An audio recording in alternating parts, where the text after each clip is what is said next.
We're good? Let's make sure that there's sound. Bismillah, alhamdulillah, wa salatu wa salam ala rasulillah wa alihi sahbihi wa wala. You're running into some audio problems with this course. It's very loud. It feels very sensitive. So we continue inshallah with the Fiqh Hanbali course, and we stopped last week with the arkan, the pillars of salah, and I talked to you about what the definition of a pillar is, and it's important to know the definition of what some things. They don't make the. I think Imam al-Hajjawi rahimahullah actually defines them later on in the text. I think he does, if I remember correctly. But I'm defining them for you up front because I need you to know them. Because regardless of what you study, of what madhab you study, these definitions are very similar. So the Hanabila, a rukn is something is an act of prayer that it's obligatory to do. If you leave consciously, your salah is invalid. If you leave or leave out forgetfully or unconsciously by mistake, then you have to go back and do it again, or have to repeat the full rak'ah in order for it to make up, and then perform sujood al-sahw at the end of salah. That's what a rukn is. So it's a very important. He counts 18 of them. I would highly recommend that you memorize these 14 arkan that he has here, because they're very important. In terms of wajibat, which we'll talk about that today, and then I'll give you some examples. Today's an important one because it's going to it's practical, it's very pragmatic. So he says رحمه الله يقول الإمام المصنف رحمه الله ونفعنا بعلمه واجباتها التكبير عند التحريمة والتسميع والتحميد وتسبيحتا الركوع والسجود وسؤال المغفرة مرة ويسن ثلاثا والتشهد الأول وجلسته. So the elements of prayer that are obligatory wajib. So what's a wajib?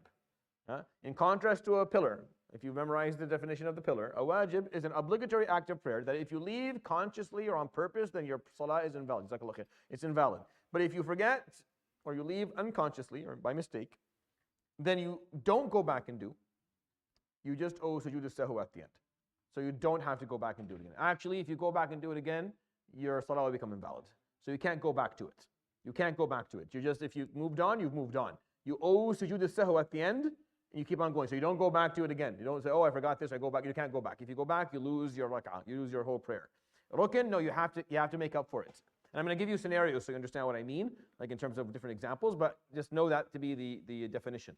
So what are the things that he points out here? Saying Allahu Akbar, the saying of Allahu Akbar, other than the initial one, the first one. So again, takbiratul ihram is a rukn. If you go back to the slide before, the first takbir is a rukn. If you don't do that, your salah hasn't started, so nothing really matters. And all the other takbirat for the Hanabila are wajibat. For the Hanabila, they're the only ones who have that. And they're the only ones who have that. There's no other madhab that sees the takbirat between movements to be a wajib. What happened? Yeah, go ahead. And it's not just like not the movement of the hand, the wording, the saying of it. So the movement of the hand, as we're going to point out, is going to be a sunnah. The certain movements are going to be. Now, if you remember when we went through the way he went through how to pray before he talked about the pillars and the wajibat. So he has three movements, right? He has the initial one, and the one for ruku', and then the one for rafa' min al-ruku'. So those are all sunnahs. But the actual saying for him is a wajib. All right. You have to make it smaller though, Muhammad. It's like it's where. Yeah, it's way too simple. So that's the first one.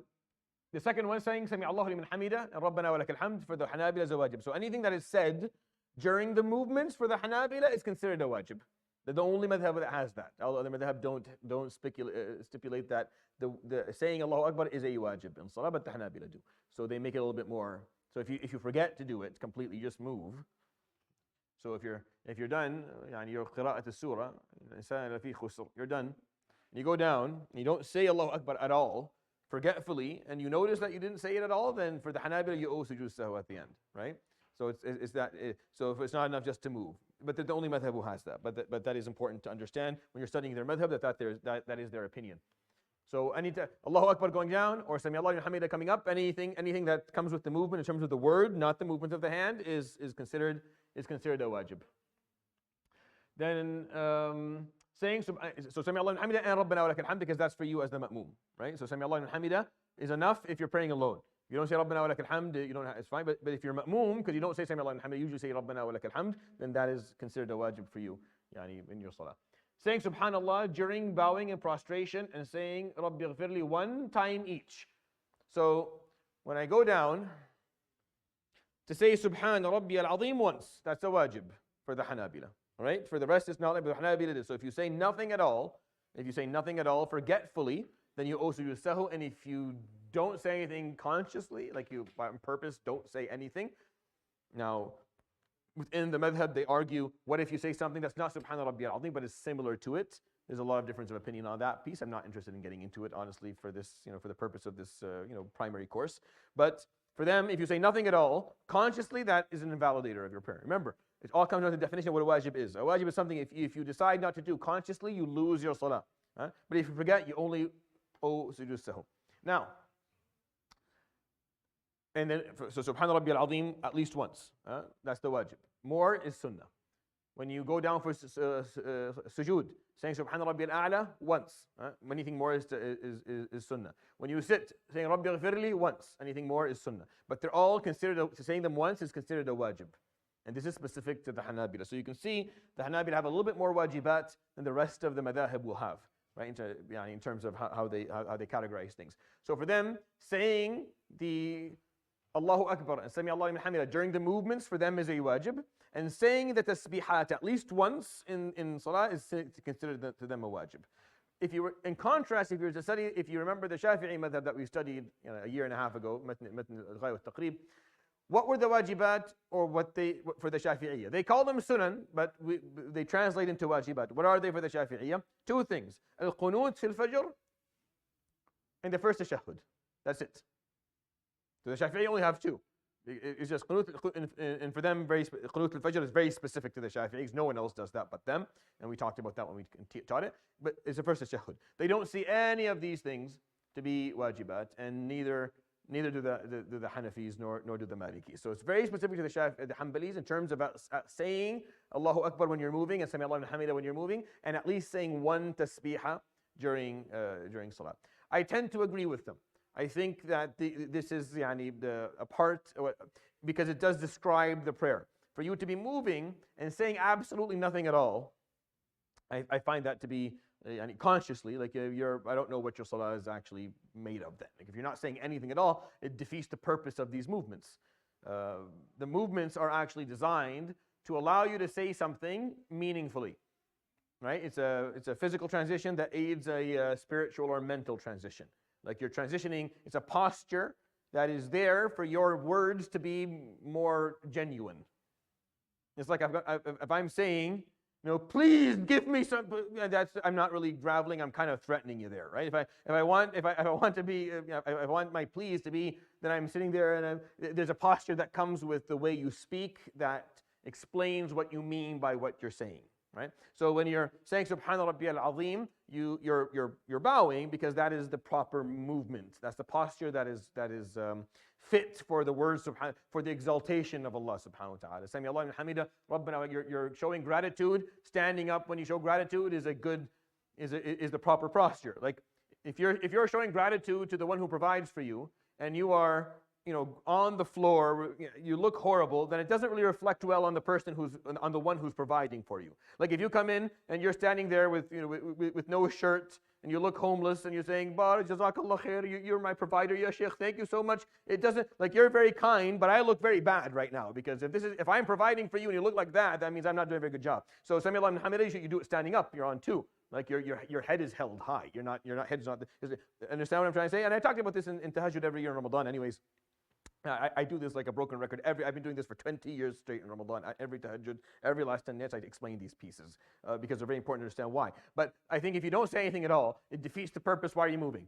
You might as well just pray in one posture if you're not going to say anything. So I agree with the Hanabila on this one when it comes to these being wajibat. Wallahu a'lam. And then the first tashahhud and sitting for it. Now this is the one that's really important, and this is like what almost all the madhahib agree to in terms of being a wajib. The first tashahhud. I'm going to explain to you why this matters in a moment. I'm going to go through a few more sentences and I'll tell you why this is very important. Make sure you put a red line under this one and make sure you understand it. Like if you forget the other wajibat, do not forget the first tashahhud being a wajib, not a rukn. It's not a rukn, right? Think about this. You're praying Isha. The first tashahhud sitting is not a rukn. It's not a pillar. It's a wajib. That goes for the Hanabila, Shafi'iyya, and similarly to the Hanafis with a small stipulation there, and the Malikis. But it's important. It's not a rukn. So that's an important piece that we have to understand. So وما عدا الشرائط والأركان والواجبات المذكورة sunnah. Everything else aside from what he pointed out, the pillars and the wajibat, everything else you can think of is sunnah. The movements of everything else is going to be considered a sunnah. And what he's pointing out to is the stuff that he talked about during when he walked us through a proper prayer, right? So everything that is not being talked about, that was not necessarily a rukn or a wajib, is going to be a sunnah. فمن ترك شرطا لغير عذر غير النية فإنها لا تسقط بحال أو تعمد ترك ركن أو واجب بطلت صلاته بخلاف الباقي. So once prayer is invalid if a condition inexcusably is omitted, with the exception of the intentions, it is not rescinded under any circumstances. Or if an essential element like a rukn or an obligatory action like a wajib is intentionally omitted, then the prayer is invalid. He pointed out as the intention not being, because without the intention your salah doesn't even, it's like you're praying bala wudu. What question are you going to ask me about your prayer? I don't care. Go make wudu, then come back and just repeat your prayer like you didn't have wudu. So to them, again, the Hanabila, they look at the intention as a condition. They don't see it as a rukn. The Shafi'is obviously see it differently, and so do the other schools. So what's the difference between a condition and a rukn, to make it easy? Both of them are necessary for the prayer. You cannot omit them. One of them is outside of the prayer, one of them is within the prayer. So a rukn is within the prayer. An intention is outside the prayer. The Shafi'is and the majority see that the niyyah is a part of the prayer. Like it actually initiates the prayer. So they see it to be a part of the salah. The Hanbalis see it to be external to the prayer. And this is a philosophical argument of whether it's starting with it or starting after it. And this actually has consequences and implications later on in fiqh, but that's just why he's pointing it out this way. So if you omit a rukn or a wajib on purpose, your salah is invalid. If you miss it by mistake, then we have different scenarios. I'll run you through a few of them. وما عدا ذلك سنن أقوال وأفعال ولا يشرع السجود لتركه وإن سجد فلا بأس. Everything else that is not a rukn or a wajib are recommended, like they're sunnah, utterances and acts, words or actions. The prostration of forgetfulness is not legislated for omitting them, but if you do it, it does not invalidate your prayer. It's not a big deal. So if you left out a sunnah and you did sujood as-sahw for it, it doesn't invalidate your salah. It's no big deal. You shouldn't have though. So you don't, like if you said Subhana Rabbi al-Azim only twice, you didn't actually finish up the third time, which is the sunnah, then you don't owe sujood as-sahw. If you do it, la ba's. It doesn't invalidate your salah. And of course, as an imam, you have to be very, very careful when you do sujood as-sahw so you don't mix people up. Yeah. So let's talk about it now. then I'll explain to you in depth, inshallah. But no, you're on the same same wavelength of Imam al-Hajjawi, so you're doing well. I'm going to explain to you, inshallah, everything right now. So prostration and forgetfulness and what invalidates the prayer. So here's where I'll run you through some scenarios as we go along. But make sure, I'm going to just do one more time so that we don't. What's a rukn? You have 14 rukns for the Hanabila. It is an obligatory action of prayer that if you leave purposefully, your salah is invalid, and if you forget, you have to go back and do again. And you owe sujood as-sahw. But you have to do it again. You cannot. A wajib, in contrast, is an obligatory action in prayer that if you leave intentionally, it will invalidate your prayer. If you forget, you don't go back and do it again. And you owe sujood as-sahw. You don't go back. It's not like optional. You don't go back. You're not allowed to go back. If you go back, you can invalidate your prayer. So that's the contrast, the difference between a rukn and a wajib. And for all the madhab, obviously Shafi'iyya, just to confuse us, in salah they use the word sunnah to refer to wajib and hay'ah to refer to sunnah, just for the fun of it. But aside from that, if you're able to get over the difference of mustalah, of the nomenclature, it's the same rulings that apply. It's the same idea that apply for both. And then sunnah is a recommended action that if you don't do, you don't owe sujood as-sahw, and if you do, you get extra ajr. Right? And then you have invalidators, things that if you do, your salah is invalidated. Like you have to go back and do it again. We're going to come to all of these, inshallah. So, يشرع لزيادة ونقص وشك لا في عمد في الفرض والنافلة. The prostration of forgetfulness is legislated for required involuntary prayers if there's an addition, a deletion, or a doubt. It's not legislated for a deliberate action. Okay? It's called sujood as-sahw. So it's a prostration you do because of forgetfulness. You forgot something. It's not something you did on purpose. You do it on purpose, then you can't make up for it with sujood. So having something, either an additional thing you did, you prayed an extra rak'ah, or you prayed, or a deletion, something that you should have done, but you ended up omitting, like the first tashahhud, or a doubt, like you're not sure how many rak'ahs you prayed. So you prayed additional, and you went and you did sujood sahw. فمتى زاد فعلا من جنس الصلاة قياما أو قعودا أو ركوعا أو سجودا عمدا بطلت وسهوا يسجد له وإن زاد ركعة فلم يعلم حتى فرغ منها سجد وإن علم فيها جلس في الحال فتشهد إن لم يكن تشهد وسجد وسلم. So he gives us a scenario here. So the prayer is invalid if one deliberately adds an action to the prayer, whether it's standing, sitting, bowing, or prostrating, but if it's done intentionally, one performs the prostration. This old man used to come to my masjid in Syria, like the masjid in the village. His name is Abu Nasr, Allah yarhamu, he's probably passed away. He was very, very old. This is like 10, 15 years ago, very, very old. And this man never prayed throughout the entirety of his life. Like he didn't pray until maybe those last couple of years. He would come in, and every rak'ah he would do 3 sujood, right? And there was nothing that anyone under the sun could possibly do to convince this gentleman that he should do only 2. Like it was like, it's not possible. He did it 3 every single time he prayed. Yeah, Abu Nasr, so mustahil. He was going to do 3. Like he's praying with us, following, he'll do whatever we're doing. But if he's praying alone, 3 sujood every time. And no matter how much I explained to him, he was a very old man, illiterate, he couldn't read or write, couldn't even read Fatiha appropriately most of the time. But there's nothing I could do to explain to him that there's too many sujood.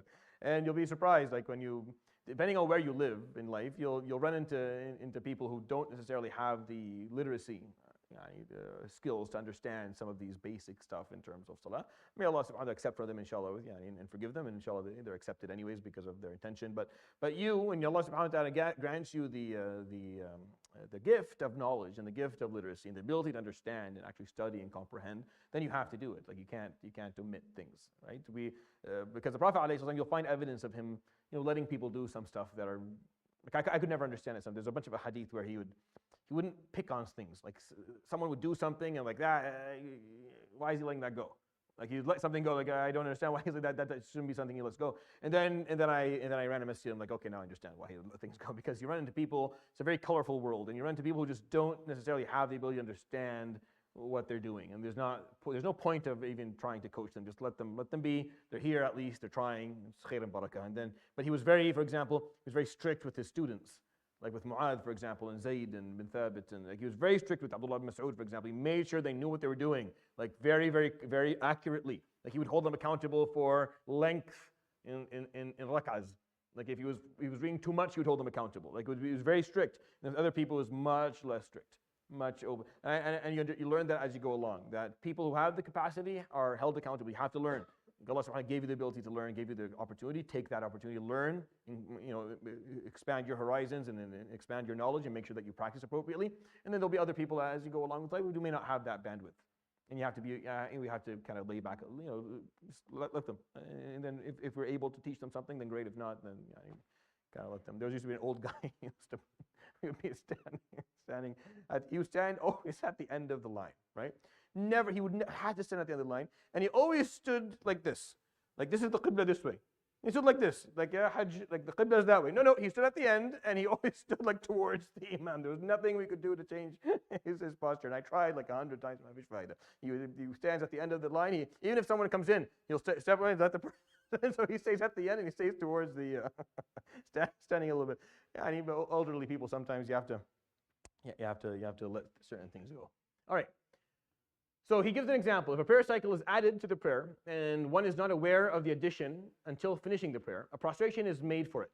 So even if you're done, even if you've done taslim, if you remember, you can still do sujood sahw. That's not when you should do it, but if you finish your prayer and then you remembered, then you can do it after prayer. Right? You can do it Allahu Akbar and then sit down, do sujood sahw, and then Assalamu alaikum wa rahmatullah, Assalamu alaikum wa rahmatullah, right? But it shouldn't be done for the Hanabila after prayer. Now, if you study the Maliki madhab or other madhab, you'll find other stipulations of when you do sujood sahw and how you do it. This is not, we're not getting into those differences. The Hanabila, like Shafi'i, are very simple. It's always done before the end of prayer, but it can be done after prayer if that's when you remembered. Like you remembered after you were done your salah. If one is aware of an addition during the prayer, the person immediately sits and makes the tashahhud if he has not already done so, and then makes the prostration and then says closing Assalamu alaikum. So, if you're standing in prayer and you realize this is the 5th rak'ah, you are now sure and certain this is the 5th rak'ah, right? You realize when you were reading Fatiha, or you realize when you were making ruku', or you realize when you're standing up, or sujood. Whenever you realize that this is the 5th rak'ah, you immediately go to tashahhud. You go and you do the last tashahhud. Unless you already have. Unless you were so out of it that you prayed 4 rak'ah, you did the last tashahhud, and you did Allahumma salli ala Muhammad, and then you stood up and prayed again. In that case, you just sit down and do sujood as-sahw, and then assalamu alaikum wa rahmatullah, assalamu alaikum wa rahmatullah. Right? But if you haven't done the last tashahhud because it's a rukn, then you sit there, you do the last tashahhud, you do the final tashahhud, then you perform the 2. You know what sujood as-sahw looks like, right? I don't have to explain. Like sujood as-sahw, 2 prostrations. It's very, very simple. You just make 1 sujood. Allahu Akbar. Allahu Akbar. Allahu Akbar. Allahu Akbar. Assalamu alaikum wa rahmatullah. Assalamu alaikum wa rahmatullah. They're done at the end of salah. So anything that needs to be done in the salah that has not been done yet, you do it before sujood as-sahw. Sujood as-sahw is the last thing that you do, and then you do it taslim. But if you're aware that your salah, you've already prayed all 4, or all 3, if it's maghrib, for example, then immediately you go to tashahhud if you haven't done it yet. And if you've already done tashahhud, then you immediately go to sujood as-sahw and you do salam at the end. Right? You don't continue like, oh well, I already started the rak'ah, I might as well. No. If you intended 4, then you pray 4. And if you notice that you're in the 5th, you don't continue to the 5th. You can invalidate your prayer by doing that. Right? So you have to stick to the number that you intended to do at the beginning. That's an example. It's a good example. وإن سبح به ثقتان فأصر ولم يجزم بصواب نفسه بطلت صلاته وصلاة من تبعه عالما لا جاهلا أو ناسيا ولا من فارقه. This is a good example as well. So if 2 trustworthy people say Subhanallah, they alert the Imam of a mistake by saying this or in some other way. 2 people. Trustworthy, meaning it's coming from behind him, not coming from the end of the masjid. So if the Imam is praying and he hears like some far away Subhanallah, he can ignore it. Right? But if he has 2 Subhanallahs coming from behind him, the people who are supposed to be praying behind him and knowing what they're doing, and he hears that, here's the condition to this. And the Imam continues without being convinced that he is correct. Meaning the Imam actually is in doubt. Like he stood up and 2 people said Subhanallah from behind him. And he's like, I think this is the 4th. I don't know if it is. And he doesn't go back, right? The Imam's prayer is invalid. If I am in doubt, if I'm praying, and I don't know if this is the 3rd or the 4th, like I forgot, I'm not sure, and I hear 2 Subhanallahs from behind me. Now, he said 2, 1 is enough, even for the Hanabila, just so you know, but this is a long argument of why 2. But 1 is enough, technically, but 2 specifically ends the addition. If 2 people from right behind you, not, again, from all across the room, where people may not even know what's happening, what rak'ah this is, but the people behind you, you hear 2, and you're in doubt, you go by what they tell you. Like if you're standing up and they're saying Subhanallah, so you sit down. If you sat down and they say Subhanallah, you stand up. If you don't, as an Imam, you lose your prayer. However, as an Imam, if you're like, I am not in doubt, I am certain this is the 4th. I wasn't in doubt getting up. I don't feel like this is, I think they're wrong. Then you would lose your prayer if you follow them. Right? In Islam, I told you this before, al-yaqeen la yazulu bil-shak. This is a very simple, this is one of the most famous, if not the most famous qaida fiqhiyya, jurisprudent rule, that you cannot remove your certainty with doubt. Right? Don't go to doubt when you have certainty. Right? So if you're certain that this is the 4th, and some guy says Subhanallah behind you, and you're like, no, I know it's the 4th, you don't listen. You continue. You continue for sure. If you listen, even though you're certain this is the 4th, your salah is gone. Like you've invalidated your prayer as an imam. Right? If you're in doubt, so you have shak already, that's why he said 2. Because 2 people are standing behind you, that's yaqeen. Now you have 2 people who are sure. Because they're coming together. It's not just one person who's like, Subhanallah, I think you're wrong.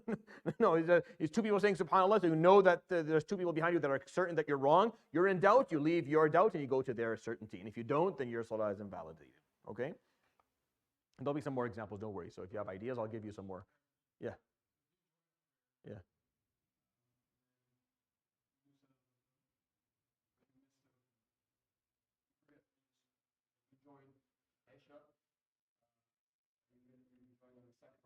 Yeah. Yeah, so you stand up, you do takbir, you pray another rak'ah, you do sujood sahwi before you say taslim. Okay, and give me a second, we'll come to it. There'll be a few more scenarios, so I'll give you a few more scenarios before, don't worry. But at the end of the scenarios, before we move on, I'll open the room for questions about like what happens in Salah for sure. But let's get through the actual stuff that we have and the stuff that I'm going to give you because they'll be on the exam. So the prayer of anyone following who knows of the Imam's error and that the Imam's prayer has become invalid is invalid. So if you're behind the Imam and you know that this is the third, not the fourth, right? And he's sitting down anyways, and the Imam's mistaken, you don't follow the Imam anymore. Like you don't follow your Imam anymore. If you are certain that he is mistaken and he has been pointed out. Not if you're in doubt. If you're in doubt, you can follow the Imam at all. But if you're certain, like I'm counting and he's wrong, like he made a mistake, then your prayer becomes invalid if you follow your Imam. You have to actually have to do what you know. Again, it's a simple rule. Certainty and doubt. Are you certain? Yeah, then you go with your certainty. You don't go with the doubt. If you're in doubt, you follow your Imam.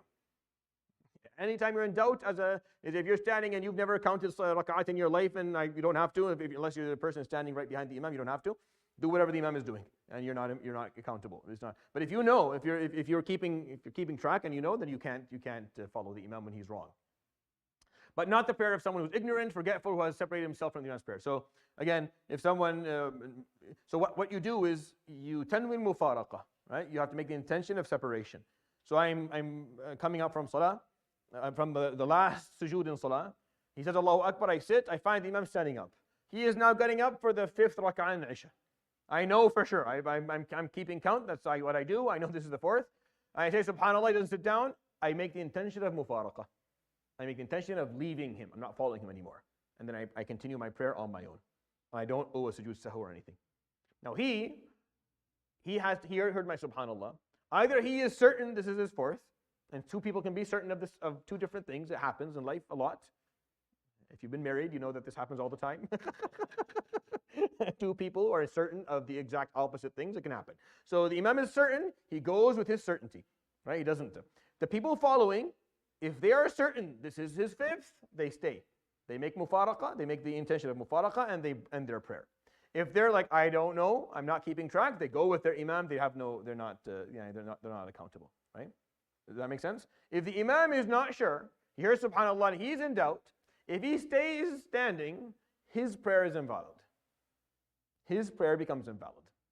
Not the ones who follow him, uncertain. Like if he made a mistake, he was in doubt, and he heard Subhanallah from two people behind him, and he didn't respond, then he's accountable for that. But the people who are praying behind him aren't. They don't lose their prayer, right? He should sit down if he's in doubt. But he didn't, then he lost his salah. But the people who are behind him, if they're not keeping track, if they have no idea, then they follow the Imam, they're not accountable. Is that making sense? Yeah. Does this count also in the second Isbir. So all of this I'm going to come to, inshallah. That's why I told you to put a big line under the first tashahhud as being a wajib, because it's going to be on the exam. Like literally, I'm telling you a question on the exam. Now I ask you this. If you fail this, you fail the exam immediately. Like the first thing I go to the exam. Look, did you answer this right? Min kammil. You answered this wrong, rasab, to do this again. Because you have to, there's certain things you have to first for sure know. Like you have to learn certain things. They're very important, and this is one of them. But I'm just waiting to come to it, inshallah. No, jazakallah khair, good question. وعمل مستكثر. I think this is. Does he have any?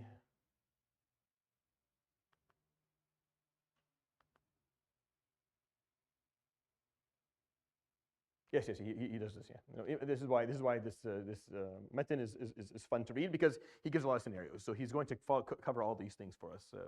And if we don't get it to it today, I'll tell you what it is today. Anyways, we'll get to it. When we get to it, we'll just kind of fast forward through it. So وعمل مستكثر عادة من غير جنس الصلاة يبطلها عمده وسهوه ولا يشرع ليسيره سجود ولا تبطل بيسير أكل أو شرب سهوا ولا نفل بيسير شرب عمدا. All right. So a continuous act that is typically considered to be large and that is not a part of the prayer, like walking, dressing, winding one's turban, or playing with your lihya, or anything that's not a part of prayer, that is considered to be a lot. Meaning considered like it's way more than what is normally acceptable. Like if you scratch twice, that's a normal human reaction. If you're scratching for like 30 seconds, that's not normal, for example. So doing that, something that's considered through urf to be large, not a part of prayer, whether it's deliberate or unintentional, will invalidate the prayer. It will cause the prayer to be invalid. So be careful when it comes to moves that are not a part of prayer that are happening a lot, that are happening more than they need to. So when it's necessitated, it's fine. Like if you are, if you have an itch, you need to scratch it, you can scratch it. If something, you can do it. But it's the continuous, ongoing, large amount of movements that should, if they're happening, whether you're doing it deliberately or you're not paying attention, like you're so dozed out that you're making a movement, then it invalidates your prayer. So you have to be very careful of that. Yeah. Swaying as in what? What do you mean by swaying? What do you mean by swaying? No, it doesn't invalidate your prayer, but it's makruh. It's one of the makruhat al-salah. Is swaying to the side or swaying back and forth. Yeah.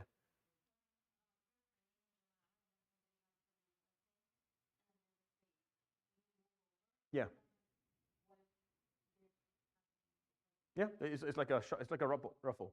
So like if the person standing here moves, then either there's like a ripple from this side or from that side. It's technically from that side because that's where the entrance is. So the guy on this side will close, the guy with this one will close, they'll close. Or someone from behind comes up and then they close. It doesn't matter. Like there has to be some movements. It's like you're moving around the pieces of a game. So you have to you shouldn't have like there shouldn't be spaces unless the person's coming back. Unless you know the person's coming back, which is sometimes hard to know. So really what you just close and then the person will find their spot at the end of the row somewhere. Sometimes they'll tell you, I'm going to get some water, come back. You can hold that for them for a few minutes. That's fine. It doesn't invalidate the salah.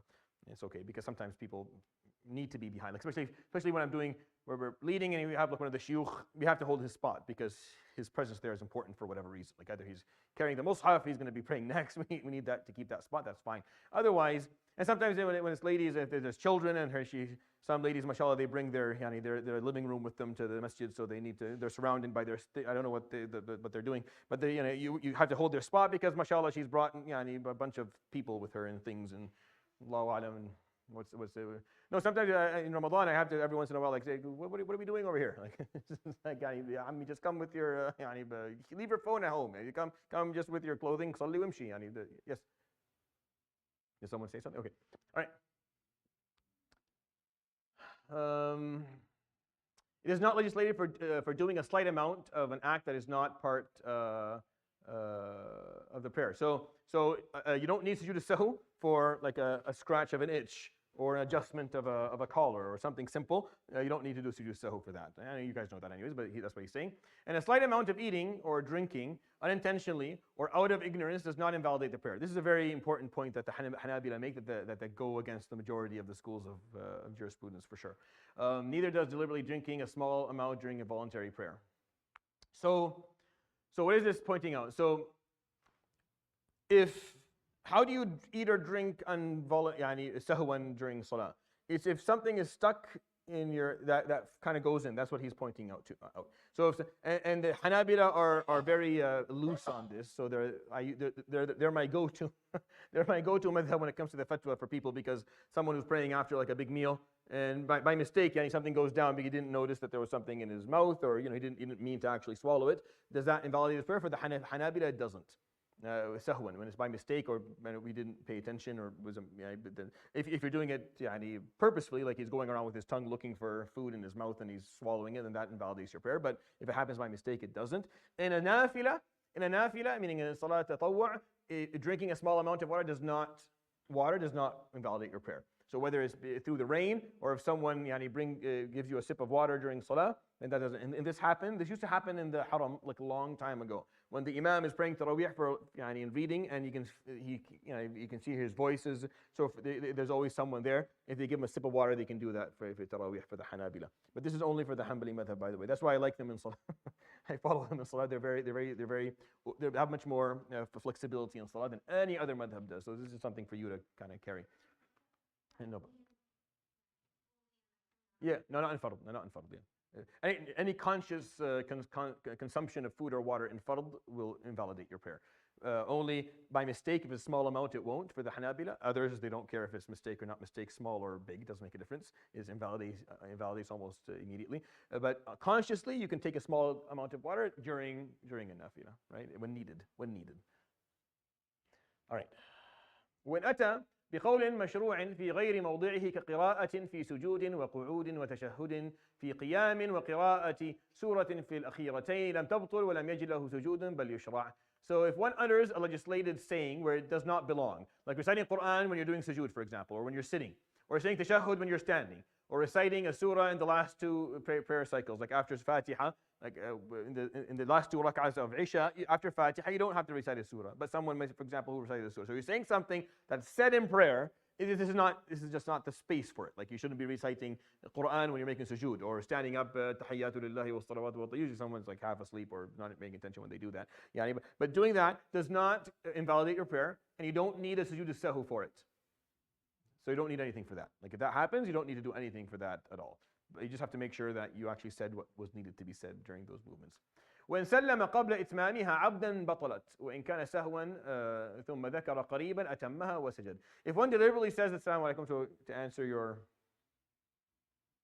to answer Amar's question, so here's the actual like word for word answer. If one deliberately says Assalamu alaikum before finishing the prayer is invalid. If one forgetfully says it and realizes it soon after, one completes the prayer and prostrates. So this is your example. So you say Assalamu alaikum, but your prayer is not over yet.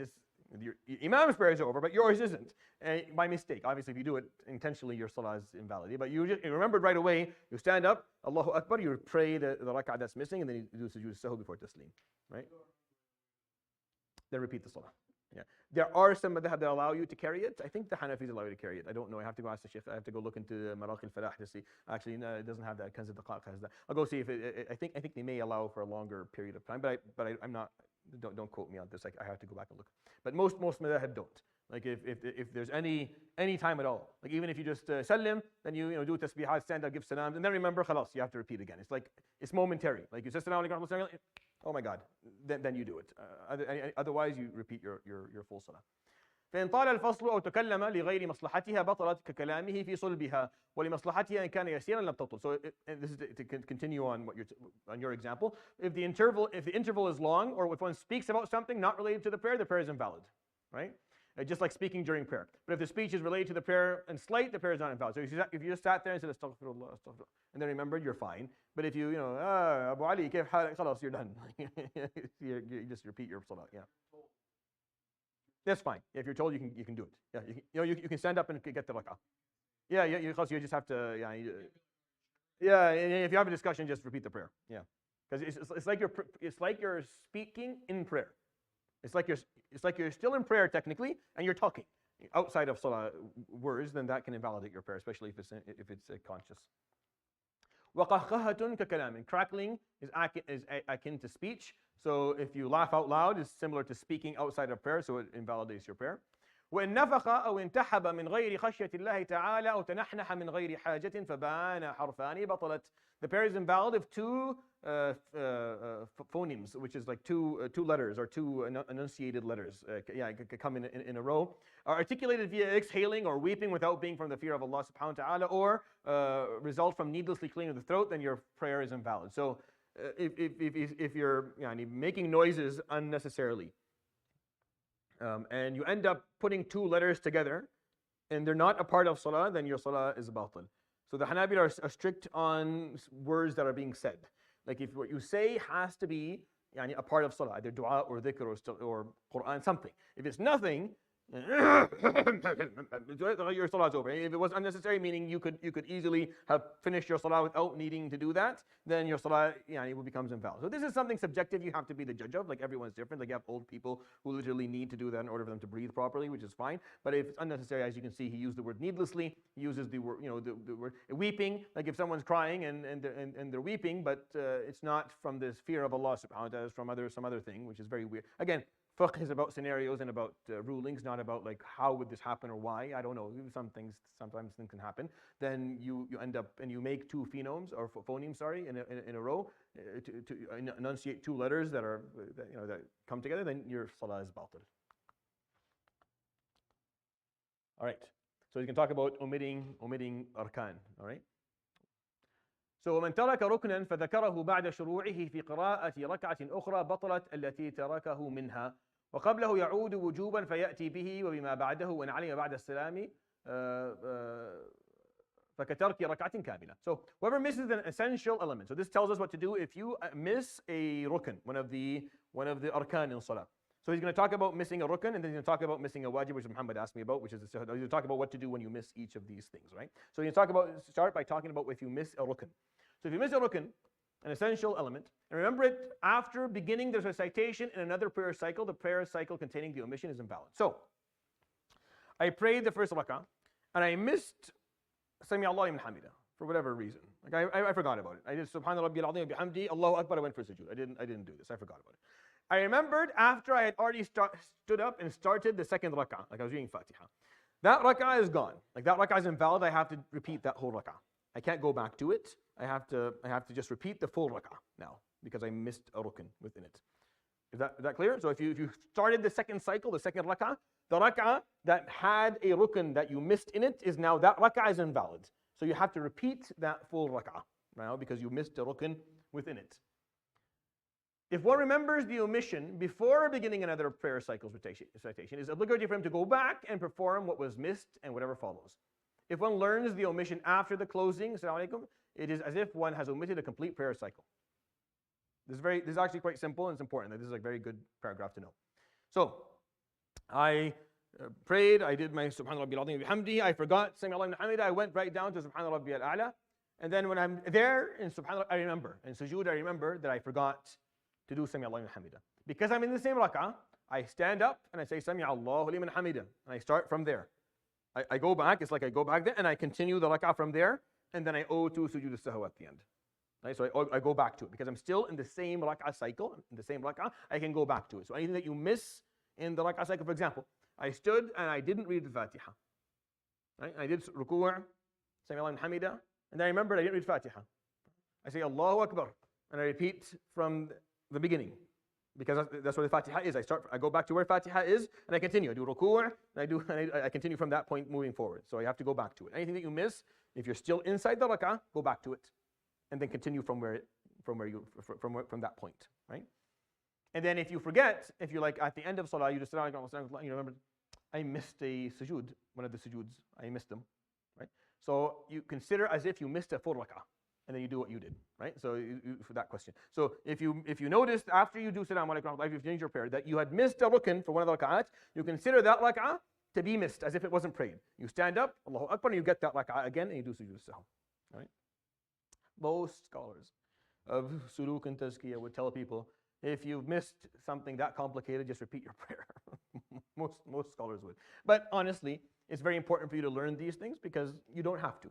Like technically speaking, jurisprudentally speaking, you don't have to repeat your prayer. You can fix it and you can go on. But a lot of people would, and you would not be held, like you wouldn't be mistaken if the mess that you made in prayer, you just go back and do it again.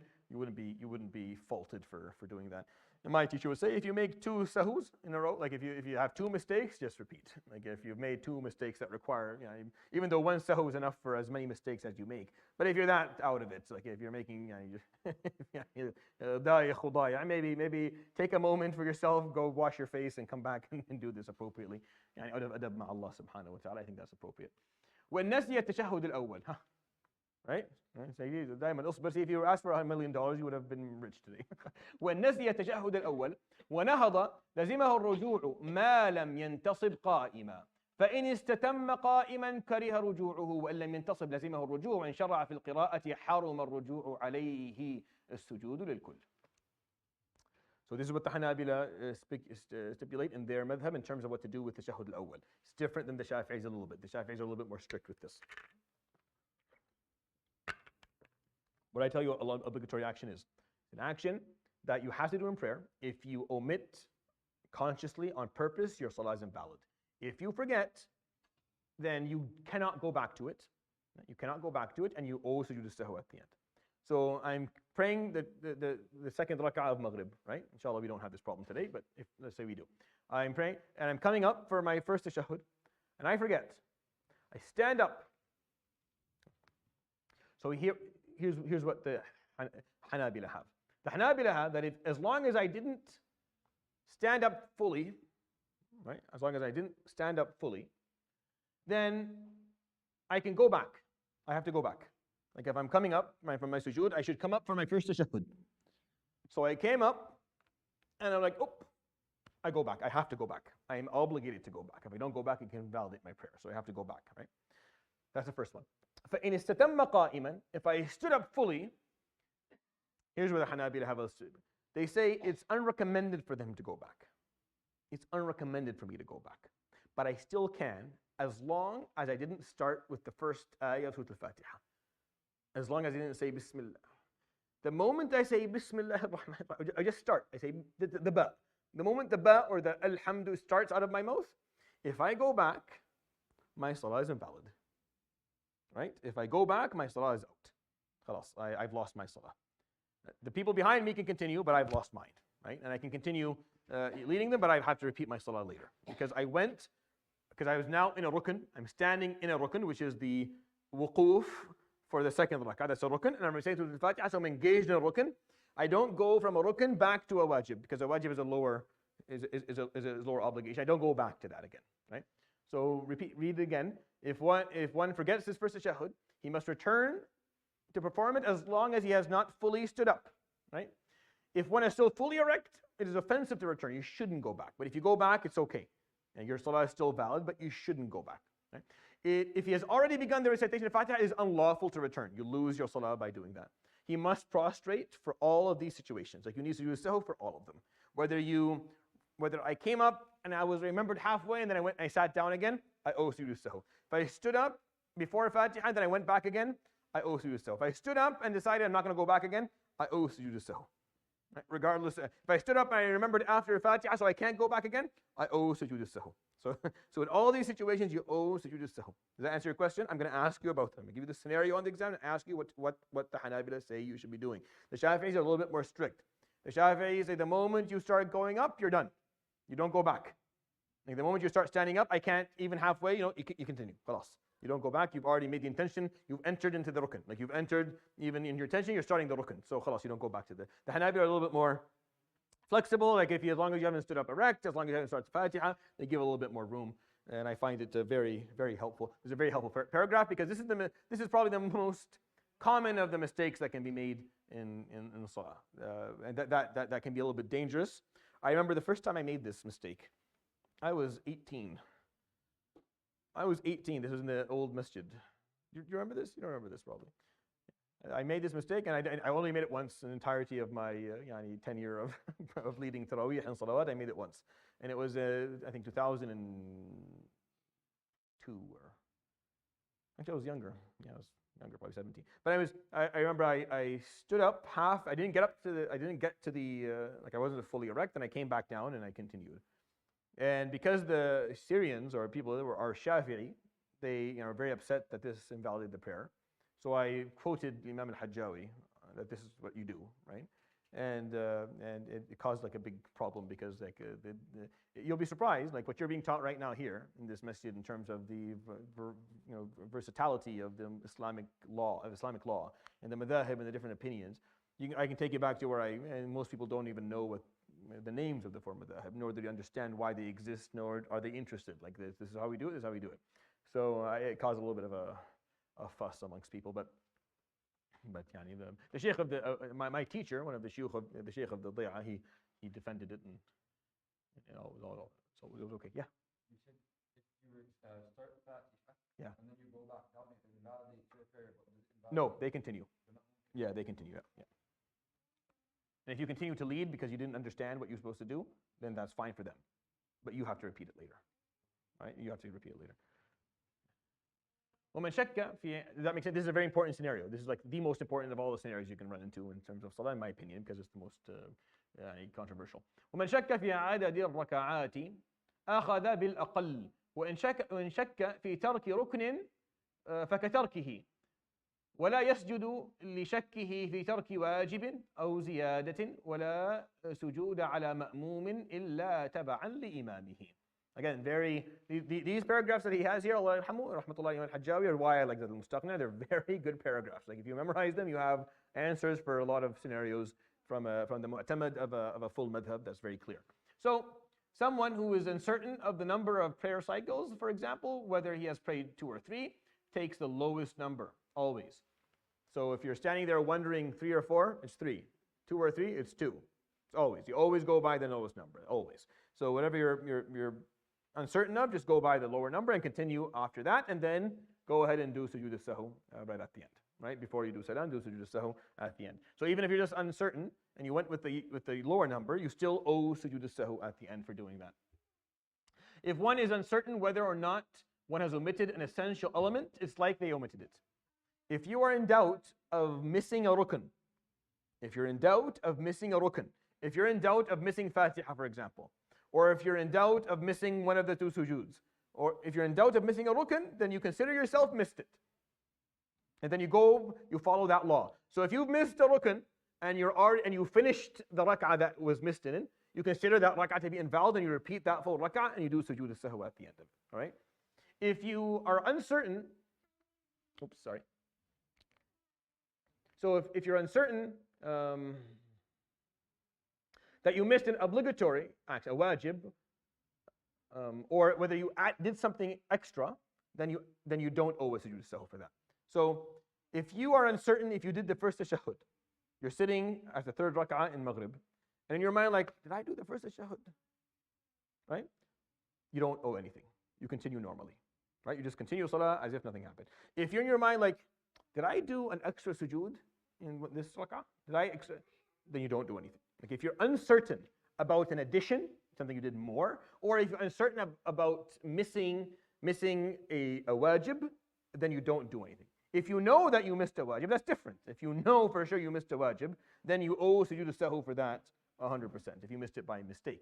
If you left the wajib on purpose, then your salah is invalid. Make sure that these little things kind of start becoming, more second nature to you, so you understand what to do with them. وَسُجُودُ السَّهْوِ لِمَا يَبْطُلُ عَمْدُهُ وَاجِب. Get your answer? So the prostration for forgetfulness is obligatory for doing something that would invalidate the prayer if done deliberately. And I'm going to talk about this in some degree of depth next week so you understand what it means. Because this, again, is a difference between the Hanabila and the Shafi'iyya and some of the other madhab as well. With differences, the Hanafis a little bit see this difference with the Malikis. The Shafi'is don't see sujood al-sahw to be a wajib. They see it to be a sunnah. Like you should do it, but if you don't do it, it's not a problem. The Hanabila see it differently. All right? Here's why. So here's the condition that you have to understand for the Hanbali madhab. It's obligatory for doing something that would invalidate the prayer if done deliberately. It's wajib for something that if you had done deliberately would invalidate your salah. So that's where it's wajib. So if you omitted a rukn deliberately, then it would invalidate your prayer. So you need to, the sahw, the sujood al-sahw, the prostration of forgetfulness, for when you forget the rukn is a wajib. You have to do it. Right? It's a wajib. And I'll give you some examples of this next week, inshallah, because I think we're running out of time. So the prostration of forgetfulness is not obligatory for an intentional action that does not invalidate the prayer, such as omitting a recommended act or adding a legislated phrase where it does not belong, other than Assalamu alaikum wa rahmatullah example. However, it is recommended to prostrate for the latter. وتبطل بترك سجود أفضليته قبل السلام فقط وإن نسيه وسلم سجد إن قرب زمنه. So deliberately omitting an obligatory prostration that is best performed before the closing invalidates the prayer. Intentionally omitting a recommended or non-obligatory prostration does not invalidate the prayer. If he forgets the prostration, whose place is before closing Assalamu alaikum, and makes the closing Assalamu alaikum, and then remembers his omission, he prostrates if a brief time has passed. So I'm going to go into some detail about this next week because this is an important distinction between the Hanbalis and the Shafi'is, since we've done these 2 courses already in this masjid. Because the Hanbalis have a small stipulation of doing sujood al-sahw after, similar to the Malikis. The majority of it is done before, but they have a couple of conditions where they see it to be done right after. So we'll next week we'll repeat from وسجود السهو لما يبطل عمده واجب. We'll repeat from that position, meaning when is it obligatory to do sujood sahw? And then, because the question becomes after that, what happens if you miss it? Right? What happens if the sujood sahw is wajib, now it's obligatory, because what was omitted would have invalidated the prayer had you left it consciously or on purpose. So now sujood sahw is wajib. So what if you don't do sujood sahw? Right? What happens there? So we'll talk about, inshallah, those pieces and those examples. I'll end with that. So this is what, the 22nd, I think, of July, isn't it? Second of July. So we'll run next week, and most likely the week after. And that will be the end of this semester. Basically, I'll end this. But this is going to end up to be a 4-part course. Easily, it's not. I was hoping to be like 2 parts, and it's not going to be 2 parts. So it'll be a 4-part course. We'll end there, and then I'll explain to you what the when the exam will be, what it'll look like. And I only gave one assignment, so just that one assignment is what you have to do. It'll add up to 15% of the mark, and then the rest of it will be the exam, inshallah. And we'll plan the exam for the first week of September, probably, or the second week of September. So just as a heads up, we have maybe 2 or 3 more sessions tops. I'm going to try and get to the end of Salah if I can. I may not, but I'm going to try and get there if it's possible without rushing things, inshallah. جزاكم الله خير. سبحانك اللهم وبحمدك اشهد ان لا اله الا انت استغفرك واتوب اليك. وصلى الله وسلم وبارك على نبينا محمد وعلى اله وصحبه اجمعين. جزاكم الله خير. السلام عليكم ورحمه الله تعالى وبركاته.